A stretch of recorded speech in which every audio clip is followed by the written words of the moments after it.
সামনে গভীর সমুদ্র থাকা সত্ত্বেও চট্টগ্রাম সিপিজেটে আগুন যেন কুৎসিত দানবের মতো ছড়িয়ে পড়েছে। ফায়ার সার্ভিসের সদস্যরা, নৌবাহিনী, বিমান বাহিনী মিলে চেষ্টা চালাচ্ছেন, কিন্তু আগুনকে পুরোপুরি নিয়ন্ত্রণে আনা সম্ভব হয়নি। দাউ দাউ করে জ্বলছে আগুন, চারপাশে কালো ধোঁয়ার অন্ধকার যেন ঘন হচ্ছে। 8 তলার ছাদ ভেঙে পড়ে, ভবনের দেয়ালগুলো ঝরে পড়েছে। প্রত্যেক মিনিট আগুনের বিস্তার দ্রুততর হচ্ছে, এমনকি পাশের 3 তলা ভবনও আগুনে আক্রান্ত হচ্ছে। আগুনের তীব্রতা এতটাই বেশি যে আধুনিক যন্ত্রপাতি ও রোবটের সাহায্যেও পরিস্থিতি নিয়ন্ত্রণের বাইরে।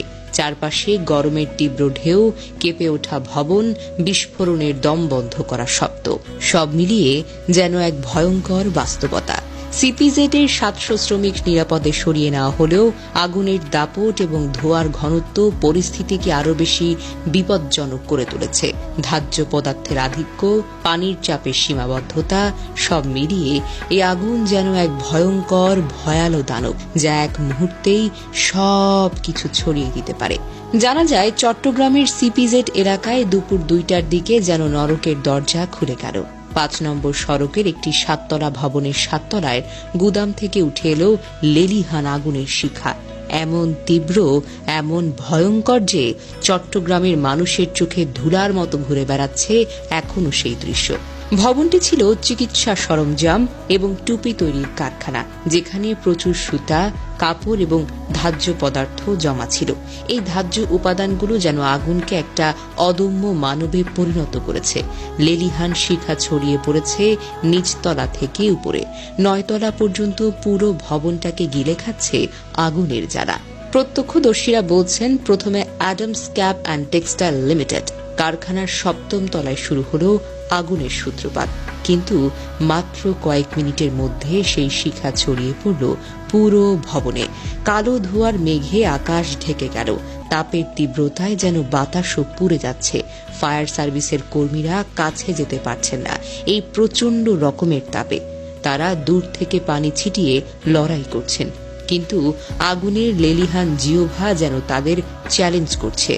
ভবনের ছাদ ধসে পড়তে শুরু করেছে, ধপাস ধপাস শব্দে যেন মৃত্যুর ঘণ্টা বাজছে।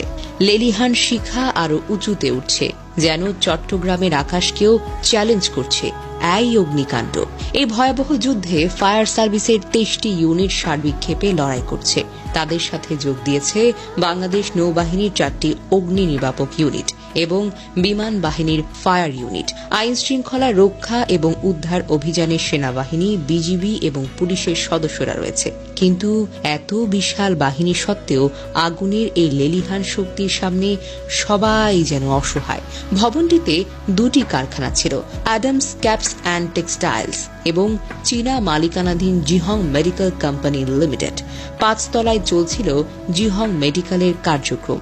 সেখানে 6 থেকে 700 শ্রমিক তৈরি করছিলেন surgical mask, PP and hand গ্লাভসের মতো চিকিৎসা সামগ্রী। 2-3 তলায় অ্যাডামসের সেলাই কাটিং বিভাগে প্রায় 400 জন শ্রমিক সেলাইয়ের কাজ করতেন। 6-7 তলা ছিল গুদাম, যেখান থেকে শুরু হলো এই নরকীয় আগুন। চট্টগ্রাম ইপিজেটে এখন শুধু একটি ভবন নয়, পুরো দেশের শিল্প নিরাপত্তা ব্যবস্থার মুখোশ পড়েছে।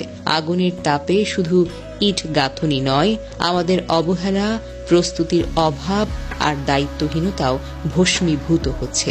যদি এখনো আমরা শিক্ষা না নিই, আগামীকাল হয়তো কোনো আরেকটি ইপিজেড, আরেকটি গার্মেন্টস বা আরেকটি শহর হবে আগুনের শিকার।